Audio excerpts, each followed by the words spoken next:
สบายดีสวัสดีพ่อแม่พี่น้องสองฝั่งไทยลาวเด้อมื้อนี้พี่น้องเอ้ยมาเช็กเครื่องปั้นข้าวหรือเครื่องนวดข้าวเนาะมาเตรียมไว้พี่น้องเอ้ยเพราะว่าอีกบ่หลายเดือนก็ถึงฤดูกาลเก็บเกี่ยวเนาะเพราะว่าเดี๋ยวนี้ข้าวกำลังตั้งท้องกำลังม่านพี่น้องเอ้ยเหลืออีกบ่หลายเดือนเนาะมาเตรียมไว้พี่น้องมาเช็กยัดเจลาบอกเจลาบีไว้พี่น้องมาเบิ่งสายพอกสายพานเบิ่งพร้อมการใช้งานเนาะ เพราะว่ามันใกล้มาฮอดแล้วเนาะ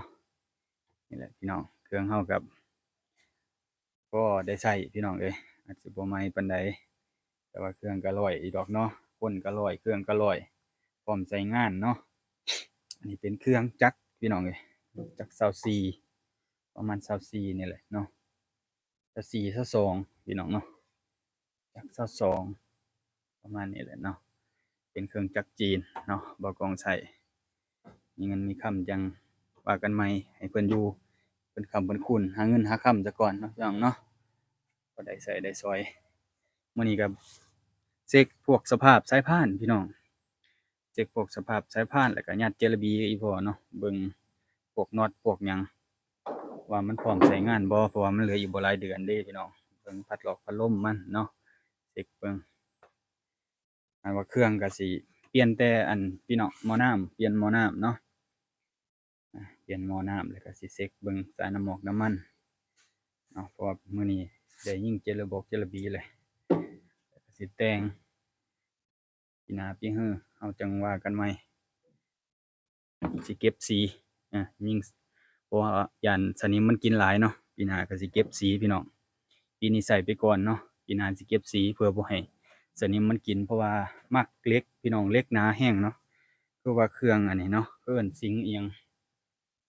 เดี๋ยวอ่านเบิ่งพี่น้องเดี๋ยวมากองเบิ่งเป็นเครื่องนวดเข่าของอีหยังเนาะลืมแล้วอ๋อนี่พี่น้องซิงค์เปื่อยเนาะเป็นรุ่นซิงค์เปื่อยนี่เครื่องนี้ผลิตมาแต่ผู้ใดเกษตรพัฒนาอยู่ขอนแก่นพี่น้องเอ้ยเครื่องนี้ส่งตรงมาจากขอนแก่นเนาะมาจากประเทศไทยแต่เพิ่นเอามาจำหน่ายอยู่บ้านเฮาอยู่ฝั่งลาวเฮาก็นำใช้พี่น้องเพราะว่าบ่กล้องไปซื้อมาก็เพิ่นใช้ประมาณปี2ปีนี่แหละใช้ปั่นข้าวนาแซงเนาะพี่น้องอันนี้อันนี้เพิ่นบ่ทันแกะออกอยู่บ่แม่นว่าเขาเจ้าเอามาติดใหม่เด้อนี่อันนี้เพิ่นบ่ทันแกะออกคือว่าเพิ่นใช้งานคือว่าดูแลดีอยู่ดอกเนาะเหลือแต่เฮานี่มาเก็บสีเด้อพี่น้องขอใช้งานปีนี้ซะก่อนเนาะจังมาเก็บสีเพราะว่าเหล็กมันยังหนายังแน่นหลายเนาะพี่น้องเนาะพี่น้องเบิ่งเลยเหล็กนี่ ถ้าว่าของจีนมันก็สิเป็นโป่งๆอันนี้เบิ่งที่เคาะดังโป๊กๆๆๆอยู่พี่น้องเพราะว่ามื้อนี้เราก็มาเช็กเบิ่งพัดลมมันนี่เพราะว่ายิงเจลาบีเด้พี่น้องยัดเจลาบีไว้เพราะว่ามันเหลืออยู่บ่หลายเดือนเด้ก็ได้เตรียมได้หยังไว้เลยเนาะเช็กเบิ่งแล้วก็เช็กเครื่องรถลากนำเนาะอันนี้อยู่ไทยเขาเจ้าก็สิบ่ค่อยนิยมใช้กันแล้วแหละเนาะเพราะว่าส่วนมากเขาเจ้าสิพากันใช้รถเกี่ยวไปเลยเนาะ แต่ว่าบ้านเราก็ค่อยๆพัฒนาไปเรื่อยๆนั่นแหละพี่น้องเอ้ยบ่อนใดที่เขาเจ้าเจริญเขาเจ้าก็พากันใช้รถเกี่ยวเบิดนั่นแหละแต่บ้านเรายังพากันทำมาหากินแบบบ้านๆเราอยู่ยังล้าหลังจากคนในเมืองหลายเนาะพี่น้องเนาะแต่ว่าแบบนี้ก็ดีเนาะดีอีกอย่างหนึ่งเนาะเราได้อยู่นำกับธรรมชาตินะอันนี้จะเป็นมอเล่บ่พี่น้องเป็นมอเล่เนาะเป็นมอเล่มอเล่ใหญ่อยู่พี่น้อง เครื่องก็ถือว่าการันตียังดีเนาะเครื่องเร่งเต็มไม้เต็มมือดีอยู่พี่น้องเอ้ยยังบ่ได้ติดให้พี่น้องได้เบิ่งเดี๋ยวมื้อสิลงงานจริงๆจังสิติดให้พี่น้องได้เบิ่งเนาะแต่ว่ามันก็บ่ได้ติดยากนะพี่น้องเนาะเหล็กแกงบ่กล้องแกง4-5 บาทนี่เหล็กแกงแกงเข้าสนิมเลยพี่น้องเอ้ยเดี๋ยวจะมาเช็กมาหยังเบิ่งเพราะว่าตากไว้เอาไว้อยู่ตากฝนเนาะเมียไปซื้อผ้าอันนั้นมามุงใหม่อยู่พี่น้องเอ้ย เหลือแต่นี่แหละพี่น้องเปลี่ยนหม้อน้ำนี่แหละ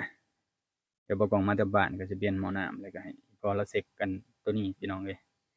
เพราะเฮาก็พร้อมใช้งานแล้วเนาะแถวหมู่บ้านใกล้ๆนี่เพราะว่าเพิ่นเฮ็ดนาหลายๆพี่น้องเอ้ยเพราะว่ามีแต่นาแถวนี้นะส่ำสิปั้นแหละพี่น้องสิสู้ได้ส่ำใดเนาะแต่ก็เต็มร้อยแล้วพี่น้องเอ้ยเฮ็ดของเจ้าของมีแนวเฮ็ดแนวหาอยู่ในบ้านในเมืองเฮาก็ดีอีกอย่างหนึ่งดีกว่าเบิ่งเขาเจ้าเนาะเดี๋ยวเฮาก็ได้เอานี่มาดูแลเบิ่งเหล็กนะพี่น้องเอ้ยเหล็กนี่มันซ่อนอยู่มันหนาเนาะเหลือแต่อันนี้แหละพี่น้องทาสีใหม่นะทาสีใหม่ทาสีกันสนิมปีหน้าปีนี้มากระทันหันเงินเบิดเลยเนาะ ถ้าขายข้าวขายน้ำพู้นแหละยังว่ากันอีกเทื่อหนึ่งอันนี้จะเป็นแนวนั่งพี่น้องเอ้ยตัวนี้ใช้น็อตแนวนั่งมันสิต่อออกมานี่เด้ต่อออกมานี่ต่อออกมานี่อันนี้จะเป็นแขวมันพี่น้องแขวมันเนาะอันนี้เป็นเครื่องนวดซิงค์เปื่อยมาจากขอนแก่นเนาะซิงค์เปื่อยขอนแก่นเพิ่นว่าเพราะว่าส่วนมากก็เห็นเขาเจ้าเอามาแต่ขอนแก่นพวกการเกษตรต่างๆนานาเนาะพวกเครื่องการเกษตรพวกอันรถดูดก็มาแต่ขอนแก่นนะส่วนมากรถดูดเครื่องการเกษตรพวกอันพู้นดินพู้นหยังแม่นเบิดแล้วพี่น้องนี่แหละเฮามายิงเจลาบีมาท่าเจลาบีนี่พี่น้องเอ้ยเห็นบ่ขอให้แล้วปีนี้ก่อนเนาะเฮาจังสิเช็กเบิ่งดีๆนะพี่น้องเนาะนี่แหละตัวสำคัญกันพวกล่มนะเขาเอิ้นจั่งใดหั่งผึ้งเนาะพี่น้องเนาะอันนี้เขาเอิ้นหั่งผึ้งมันเนาะเอิ้นหั่งผึ้งตัวนี้หั่งผึ้งพู้นแหละก่อนมื้อโรงงานพู้นแหละจังสิเอาผ้ามาเช็ดดีๆพี่น้องเอ้ยเช็กเบิ่งก่อนอันนี้เขาเจ้าก็ทาสีกันสนกสนิมคือกันนั่นแหละ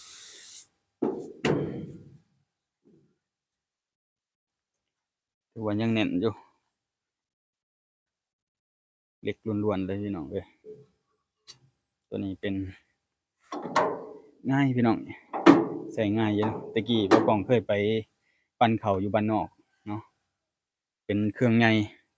จะแม่นจักพูดตัวน่ะเครื่องใหญ่เลยเนาะที่ว่าต่อกับแกนเฟืองของรถใหญ่นะพี่น้องมันจะอยู่ข้างล่างนะแต่ว่าอันนี้เราต่อสายพานเนาะแบบสายพานแบบบ้านเราแบบสายพานเราบ่มีรถใหญ่เนาะเราก็เอาแบบนี้เนาะพี่น้องเนาะแต่แบบนั้นน่ะสิไปยากพี่น้องเอ้ยอันนี้เรายังว่าเราอาศัยว่ายามหน้าเขาเจ้ามีขี้ตอกขี้ตมเราก็ยังว่าเปลี่ยนใส่ยางตีนเหล็กได้เนาะไปหน้าแบบเขาเจ้าหน้าทุ่งใหญ่แบบเขาเจ้าบ่ได้ขนข้าวขนน้ำเข้ามาแบบกองอยู่ในลานใหญ่นะพี่น้องบางทีเขาเจ้าปาอยู่กลางไหนาเราเข้าบ่ได้เราก็ยังมาเปลี่ยนล้อเหล็กใส่เนาะแต่ว่ารถใหญ่เนาะคือในบ้านเบากองเขาเจ้ามีรถใหญ่เนาะเขาเจ้าสิอันนั้นเด้มันไปยากมายากพี่น้องเอ้ย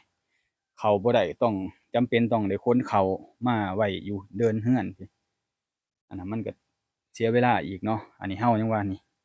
ออกไปหาเขาเจ้าได้เลยเนาะเขาเจ้าเอิ้นใช้เอิ้นหานี่ก็ไปเลยพี่น้องเอ้ยไปฮอดทุ่งไร่ทุ่งนาพู้นบริการถึงที่เนาะ นี่แหละพี่น้องเอ้ย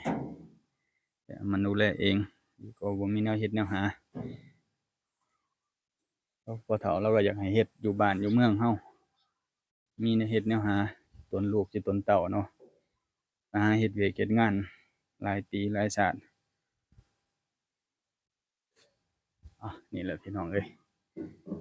ใครแต่ว่าได้ใช้ของไทยเนาะ ได้ใช้ของไทยอันนี้เราบ่มีปัญหาเด้อพี่น้องเอ้ยบ่มีปัญหาเลยพวกนี้เนาะถือว่าใช้ได้โอเคเนาะถือว่าปกติเบิดซุอย่างเนาะอันนี้จะเป็นของไทยพี่น้องแต่หลักๆเราเลยเราบ่อนที่เราจะแก้ไขจริงๆที่จะเป็นปัญหาย้านเครื่องนี่แหละพี่น้องเอ้ยเครื่องจีนแต่ก็ค่อยๆใส่ไปนั่นแหละเนาะเครื่องจีนจักร22เนาะพี่น้องเนาะจักร22แรงจักร22 200เนาะพี่น้องเนาะเอิ้น200เนาะ นี่แหละพี่น้องเอ้ยอันนี้เขาเจ้าก็ใช้งานมาหลายเติบเลย เบิ่งสภาพหม้อน้ำพี่น้องเอ้ยอันนี้บ่ยากเนาะเราเปลี่ยนเอาคราวเดียวแต่ว่าเครื่องนี่ก็ยังรออยู่ดอกติดยังแน่นตุบๆอยู่เราก็บ่ได้ค่อยเซตไฟนี่ก็ต้องใช้ได้พี่น้องเอ้ย